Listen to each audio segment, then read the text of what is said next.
नमस्कार, the leader Hindi के Bareilly bulletin में आपका स्वागत है। मैं हूं आपके साथ अपने रस्तोगी। आइए फटाफट अंदाज में जानते हैं कि आज बरेली में दिन भर क्या रहा। मां बेटी पर मौत बनकर गिरा हाई टेंशन लाइन का तार। बहेड़ी थाना क्षेत्र में शुक्रवार को दर्दनाक हादसा हो गया। सरकस गांव में आकाश के मकान की छत पर 11,000 वोल्ट की हाई टेंशन लाइन का तार टूटकर गिर गया, जिसकी चपेट में आने से देवरिया थाने के गांव चुपकिया निवासी 31 वर्षीय आरती और उनकी 5 वर्षीय बेटी तनु की मौत हो गई। आरती नामकरण संस्कार में शामिल होने के लिए अपनी ननद सुमन के घर आई थी। मां बेटी की मौत से खुशियां मातम में बदल गई। गुस्साए ग्रामीणों में बिजली विभाग के खिलाफ आक्रोश फूट पड़ा। सूचना मिलते ही एसडीएम रत्निका श्रीवास्तव और सीओ अरुण कुमार सिंह मौके पर पहुंच गए।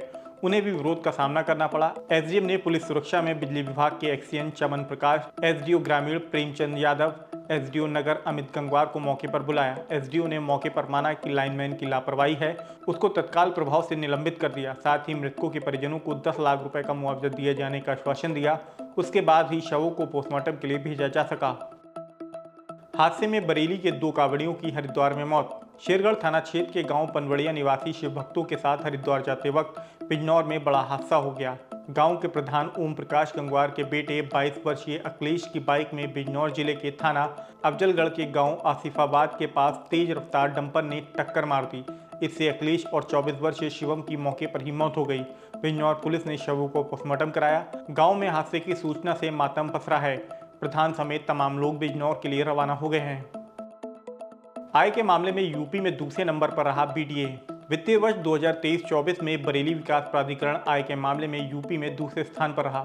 गाजियाबाद, कानपुर, आगरा, मेरठ, प्रयागराज और वाराणसी जैसे बड़े प्राधिकरणों को पछाड़ते हुए वर्ष 2023-24 में 1080 करोड़ रुपए की आय की, जबकि आय का लक्ष्य 856 करोड़ रुपए ही रखा गया था।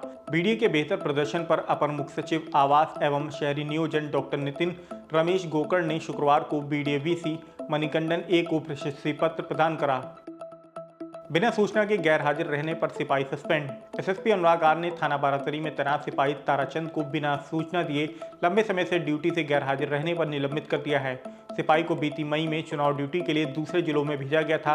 वह तब से ड्यूटी से नदारद चल रहा था। एसओजी में होगा बदलाव, एसएसपी ने लिया इंटरव्यू। पुलिस महकमे में एसओजी पर लगातार सवाल खड़े होते रहे हैं। बीते दिनों दरोगा सुनील कुमार के बेटे अमन उर्फ बिट्टू की हत्या के मामले में भी एसओजी की गर्दन फंसी थी। एसओजी का मुखबिर ही अमन को घर से लेकर गया था। जमीन की खरीद फरोख्त से जुड़े मामले में उसकी हत्या की गई थी। अब एसएसपी अनुराग आर एसओजी में बड़ा बदलाव करने जा रहे हैं। इसके लिए 19 पुलिसकर्मियों के इंटरव्यू लिए हैं। नाबालिग से दुष्कर्म, अश्लील फोटो के जरिए किया ब्लैकमेल।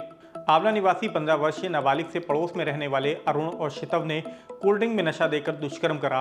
फिर 2 महीने तक अश्लील फोटो के जरिए उसे ब्लैकमेल करके शारीरिक शोषण करते रहे। गर्भवती होने पर मनोना गांव में डॉक्टर से गर्भपात करा दिया। आंवला पुलिस ने आरोपियों पर मुकदमा दर्ज कर लिया।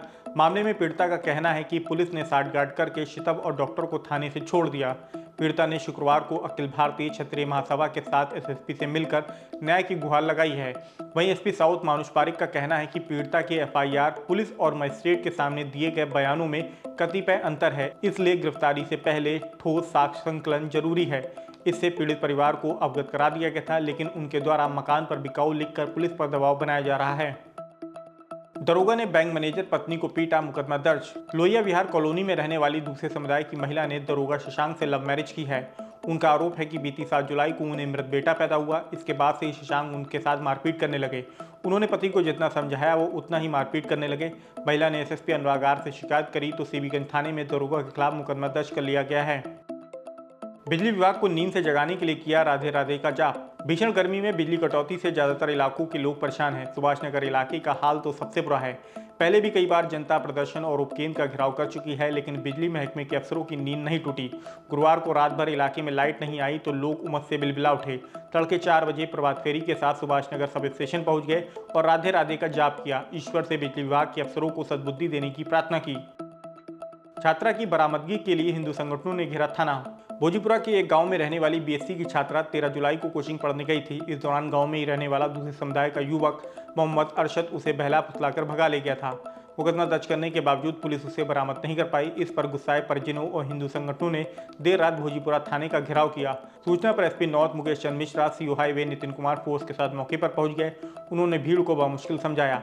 अब मामले की जांच सीओ हाईवे को सौंप दी गई है। एसएसपी तक पहुंची होटल रेडिसन की चर्चित घटना। 5 स्टार होटल रेडिसन की वो चर्चित घटना जिसमें 3 महीने पहले सार्थक अग्रवाल नाम के युवक को मामूली विवाद में पहले फ्लोर से धक्का देकर 21 फीट नीचे फेंक दिया गया था, वो मामला शुक्रवार को एसएसपी अनुराग आर तक पहुंच गया।